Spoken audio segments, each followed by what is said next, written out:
जहाँ जहाँ काम चालू है वहाँ भी कोई टेंडर वर्क आर्डर नहीं है। तो मतलब ये अपने पावर का गलत इस्तेमाल करके कॉन्ट्रैक्टर को बता के वो काम कराते हैं, फाइल बाद में पास कराते हैं। सैया भाई कोतवाल बटर का है, को किसका निधि है? जब आमदार का निधि नहीं है, थाने महानगर पालिका तो दी नहीं है, तो ये है निधि किसके? तो इसके ऊपर भी खेल हुआ है कि ये टेंडर कब हुआ है, ये जो मिट्टी आ रही है कौन से कॉन्ट्रैक्टर को दिया गया है, वो भी हमारे पास सब है। वक्त आएगा तो हम वो भी बताएंगे। मुंबई टीवी, हर खबर सच के साथ। मैं हूं अफजल शेख और आप देख रहे हैं मुंबई टीवी। आप सभी को मालूम है मुमरा शहर में जो नया कब्रिस्तान बना था एमएम वैली में, वहाँ पर जो है काफ़ी ज़्यादा विवाद हो रहा है, क्योंकि इस पर स्थानिक राजनीति काफ़ी ज़्यादा गर्म होते जा रही है। जिसमें हम आपको बता दें इससे पहले कि ये खबर में सभी लोगों का ये कहना था कि महाराष्ट्र राज्य के गृह निर्माण मंत्री और कलवा मुमरा के विधायक है, उनकी निधि से जो है कब्रिस्तान की मिट्टी को बदला जा रहा है और इसको लेकर के काफ़ी ज़्यादा जो है टिप्पणियाँ भी एमआईएम के द्वारा की गई थी। जिसमें हम आपको बता दें पिछले साल एमआईएम के सदर है सैफ पठान, उन्होंने लाइव के ज़रिए भी जो है इसको लेकर के बातें रखी थी। लेकिन अभी ये मामला सुर्खियों में आ गया, जिसके चलते अब एमआईएम को वापस से जो है इस पर टिप्पणी करना पड़ा। जिसमें एमआईएम के ट्रेजर है और सीनियर लीडर है जावेद सिद्दीकी, उन्होंने कहा है कि मुमरा शहर के जो कब्रिस्तान को लेकर के नई भरनी हो रही है उसमें आमदार की निधि नहीं लगी है, ऐसा थाने म्यूनसिपल कॉरपोरेशन का कहना है। तो इसमें किसकी निधि लगी है, ये सबसे बड़ा सवाल और एक आरोप लगाया है कि सभी कामों को लेकर के हमेशा से ही बड़े बड़े बैनर लगाए जाते हैं, लेकिन काम जो है वो किसी भी तरीके का होता नहीं है। हाल ही की बात करें तनवर नगर के ब्यूटिफिकेशन का काम हुआ था और इस काम को लेकर के भी आमदार निधि का जिक्र हुआ था। तो उनका आरोप है कि आमदार निधि 4 साल बाद ही क्यों, पूरे 4 साल बीत जाते हैं, नगर सेवक किसी भी तरीके के गटर नालियों पर ध्यान नहीं देते, जिसके चलते इलेक्शन नज़दीक हो जाता है तो वो काम जो है शुरुआत कर देते। तो ऐसे तमाम आरोपों के ज़रिए उन्होंने लगातार खुलासे किए हैं। क्या पूरी जानकारी दी है वो हम आपको सुनाते हैं। अस्सलाम वालेकुम रहमतुल्लाहि व बरकातहू। सबसे पहले आपके सभी लोगों को, आपके चैनल को मैं बहुत बहुत शुक्रिया अदा करता हूँ कि आप लोग यहाँ पे आए और मुमरा शहर की जो बदहाली के बारे में, जो कब्रिस्तान के बारे में जो चर्चे चल रहे हैं उस पर हम आपको सबूत के आधार में बताएंगे। देखिए, काफ़ी दिनों से मुमरा शहर में कब्रिस्तान में जो राजनीति न खेली जाए ऐसी हवा चल रही थी। कोई बात नहीं है, सारे लोग उस बात पे अमल किया, लेकिन आज हम उस बात को आप लोगों के चैनल के माध्यम से बताना चाहते हैं कि कुछ दिनों पहले मुमरा शहर के सत्ताधारी के एक लीडर और संस्थाओं ने उनका सत्कार किया था। तो उन्होंने कहा कि हमारे सैयद अली भाई साहब के क़यादत में और सैयद अली भाई साहब के कहने पर 50 लाख रुपया ये जो है हमारे माननीय जितेंद्र अवार्ड साहब आमदार की निधि है। ये मैं नहीं कहता हूँ, ये न्यूज चैनल कह रही है। उस बात को मैं अभी खुलासा कर रहा हूँ कि आज सच है क्या गलत है। इसी तरह एक न्यूज के माध्यम से उन्होंने कहा था कि मिट्टी डालने के टाइम कब्रिस्तान में एमआईएम के कुछ लोगों ने वहाँ पे लाइव चलाया। हमने जाके टीएमसी के अधिकारी से पूछा तो ये निधि किसकी है, तो उन्होंने कहा कि ये निधि जो है माननीय जितेंद्र अवार्ड साहब की। मैं नहीं कहता हूँ, न्यूज में स्पष्ट है। आइए अब उस चीज को मैं मुमरा शहर की भोली भारी जनता को बताना चाहता हूँ आपके न्यूज के माध्यम से कि 27 जनवरी 2022 को महाराष्ट्र शासन जिला नियोजन समिति थाने, जो कि आमदार और खासदार का निधि ये लोग देते हैं, टीएमसी नहीं देती इनको। टीएमसी सिर्फ महाराष्ट्र शासन एक्ट 73 के अंतर्गत जो निधि देती है वो कब्रिस्तान में पहले दे चुकी है। उसका भी भ्रष्टाचार हुआ मट्टी में, उसका आज तक खुलासा नहीं हुआ। लेकिन जब एक न्यूज वाला चैनल के माध्यम से कहता है कि ये हमने स्पष्ट किया है कि ये पैसा आमदार का है। तो आइए मैं आपको ये पेपर बता रहा हूं, देखिए इसमें जिला नियोजन समिति ने कहा है कि एक आमदार को 25 लाख के ऊपर निधि नहीं मिलती है एक बार में। उन्होंने ये भी लिखा है कि ये 2022 में जो 50 लाख की निधि आप लोग कहते हैं हमने मंजूर नहीं किया है। तो मेरा टिप्पणी यही है कि ये निधि है किसकी?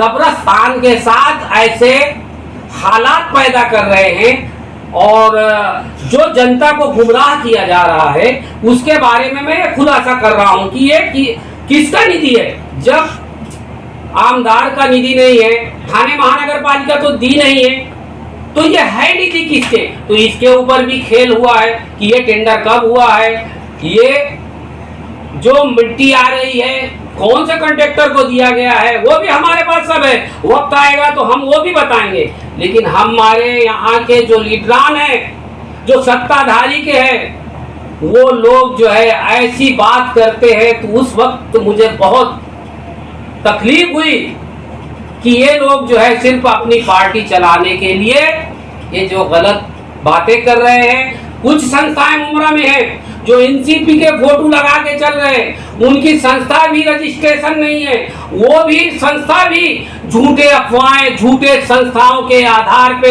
एनसीपी का कारनामा बताते हैं। इनकी वजह से हमारा शहर दलदल में डूबता जा रहा है। आने वाले दिन में इंशाल्लाह हम जनता को बताना चाहते हैं कि ऐसा नहीं होना चाहिए।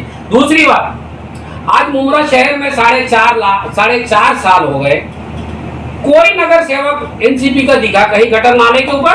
आप लोगों से मैं पूछना चाहता हूं न्यूज के माध्यम से, आप शहर के पत्रकार हैं, अच्छे लोग हैं। अब 4.5 साल के बाद जब इलेक्शन आया तो आमदार की निधि कब्रिस्तान में लगा, वो भी कब्रिस्तान में नहीं लगा, वो हमने खुलासा किया।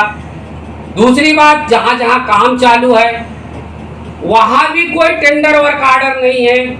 तो मतलब ये अपने पावर का गलत इस्तेमाल करके कॉन्ट्रैक्टर को बता के वो काम कराते हैं, फाइल बाद में पास कराते हैं। सैया भाई कोतवाल बटर का है को, इसलिए ये लोग सारा काम करते हैं। इस पे लगाम डालना चाहिए।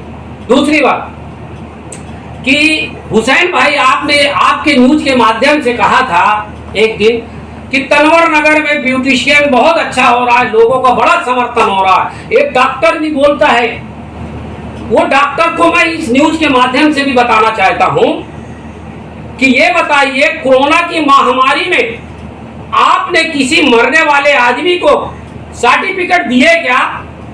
खाली क्या आप ब्यूटिफिकेशन के पास जाके सवाल करना और उनका वाहवाही करना ये तुमको जेबा देता है? मैं आपको पुरावा के आधार में बताता हूँ, कोरोना की महामारी में सिर्फ रसीद कंपाउंड का एक ही डॉक्टर 3,500 रुपया लेता था और सर्टिफिकेट देता लोगों में कहने। तो मैं प्रशासन को ये भी गुहार लगाया हूँ कि आने वाले दिन में जितने भी डॉक्टर हैं मेरे बंधु, उनको ये चीज का पावर देना चाहिए, मरने वाले के हर एरिया में उनको सर्टिफिकेट देना चाहिए। ये नहीं कहेंगे, ये खाली बस झूठी बातें करेंगे। जिस तरह से हुसैन भाई ने कहा कि बहुत अच्छा काम हो रहा है और न्यूज वाले कहे कि वहाँ पे एक बहुत जनता जमा है और उसमें लोगों ने वाहवाही किया, तो मैं उसमें आपको बताना चाहता हूँ। इस संबंध में मैंने जिला नियोजन समितियों को पत्र दिया कि आमदार जी का जो निधि है क्या गटर में लगता है क्या? ये ब्यूटिशियन जो बना है गटर के ऊपर, ये ब्यूटिशियन इसमें लिखा हुआ है, कोई फंड नहीं है आमदार का। जो ये म्युनिसिपालिटी से भी हमारे पास है, माहिती अधिकार से हमने पूछा, वो बोले नहीं आमदार का है। माननीय गोस्वामी साहब जी बोलते हैं आमदार का निधि है, लेकिन आमदार का निधि जहाँ से मिलता है वहाँ पे कुछ भी नहीं है। तो इसके लिए आप लोग क्या आवाज उठा सकते हो? बताइए मुमरा शहर को। सिर्फ इलेक्शन आया और प्राइवेट जगहों में काम चालू, बगैर फंड के, अपने जेब का पैसा लगा के, तब तक लोगों को बेवकूफ बनाओगे।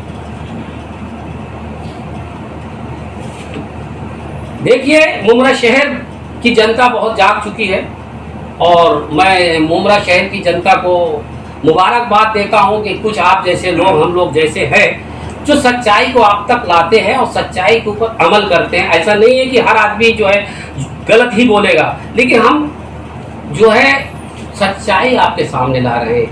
हम रिकॉर्ड में, ऑन द रिकॉर्ड, हम रिकॉर्ड पे बात करते हैं। और कोई बोलता होगा कि भाई फलाना ऐसा। दूसरी बात, मैं आज जब आपको बताना चाहता हूं कि जिस वक्त आमदार जी का इलेक्शन हुआ था, उस वक्त मेरे बच्चे को एक्सीडेंट हुआ था। मैं आज आपकी न्यूज के माध्यम से बताता, 15/11/2019 को मैंने तकरार भी कमिश्नर को दिया था कि मेरे बच्चे को कालशेखर हॉस्पिटल की जो मैडम है अफरीन सौदागर, उनके वजह से, राष्ट्रवादी के नेताओं के वजह से मेरे बच्चे की जान गई है। तब मैंने उस पर इंक्वायरी हुई। अफरीन सौदागर ने खुद लिख के मुझे दिया है कि मेरे डॉक्टर लोगों की गलती से हुई है, मैं उनको सस्पेंड करता हूँ, वो नच को सस्पेंड करता हूँ, मेरे पास सबूत है, उसका केस जो चल रहा है। तो मैं आम जनता को बता रहा हूँ कि इनके खिलाफ जो भी आता है, ये किसी की जान लेने के सोचते हैं।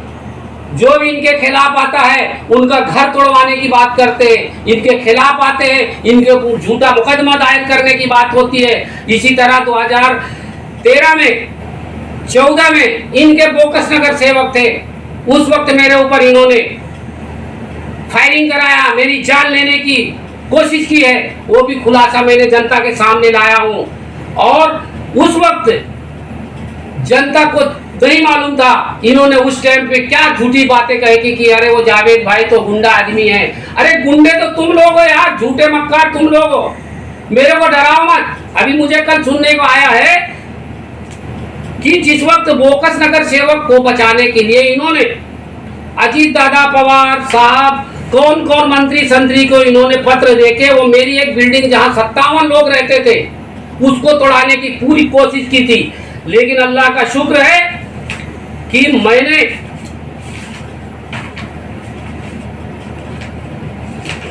मैंने वो कोर्ट के आधार में वो बिल्डिंग में 57 लोगों को घर दिया। आज तक लोगों ने पैसा नहीं दिया, मैंने उनको बहुत संभाल के लिया। वो तोड़ने के लिए मंत्री से लेके बड़े बड़े लोगों तक है लेटर गया कि उसको तोड़ो। मतलब ये लोग तोड़ने का काम करते, जोड़ने का काम नहीं करते। अभी इलेक्शन फिर आ गए, ये फिर कुछ न कुछ बहाना निकाल रहे हैं। तो इंशाल्लाह अगर ये बहाना इस बार निकाले, खुदा की कसम सारा काम चंदा छोड़ के मैं इनके पीछे लग जाऊंगा। लेकिन ये मैं आपको न्यूज के माध्यम से उनको बताना चाहता हूँ, सियासत अपनी जगह में है, इलेक्शन अपनी जगह में है। किसी की रोजी रोटी, किसी के घर के मसले मसाइल नहीं इलेक्शन में निकालना चाहिए। अगर तुम निकालेंगे तो हम भी निकालने को तैयार हैं, हमारे पास सारे सबूत है। तो आपके न्यूज के माध्यम से बताना चाहता हूँ जनता को, मेरे ऊपर जानलेवा हमला हुआ, मेरे बच्चे की जान इन्होंने लिया है, सौदागर अफरीन। और इंशाअल्लाह वो सौदागर अफरीन हमारे मुमरा कलवा विधानसभा के राष्ट्रवादी पार्टी के हॉस्पिटल में वो आजकल है, कालशेखर हॉस्पिटल छोड़ चुकी है।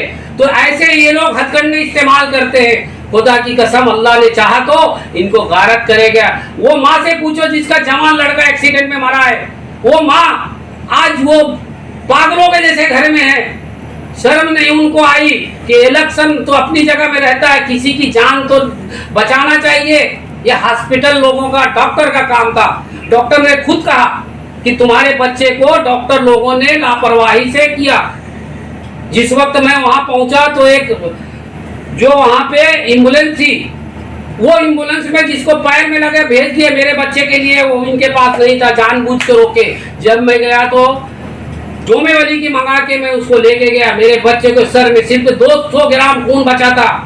हॉस्पिटल में ले जाते रास्ते में मेरा बच्चा मर गया। इन्होंने इतनी हालात किया, अभी भी इन्होंने बोलते हैं कि अगर मुझे तनवर नगर को ग्रीन पार्क बनाने में टाइम नहीं लगेगा। इनके आदमी ने चैलेंज करते हैं और मैं वो चैलेंज को इंशाअल्लाह, मैंने दिल्ली अभी गया, वहां से लेके महाराष्ट्र शासन सब जगह कमिश्नर तक लेटर प्रूफ के साथ दिया हूँ। मैं लड़ाई लड़ूंगा, कायदे के ऊपर लड़ूंगा। ऐसे तमाम अपडेट से जुड़े रहने के लिए सब्सक्राइब करें मुंबई टीवी। कैमरामैन नाविद कुरैशी के साथ अफजल शेख, मुंबई टीवी, मुमरा।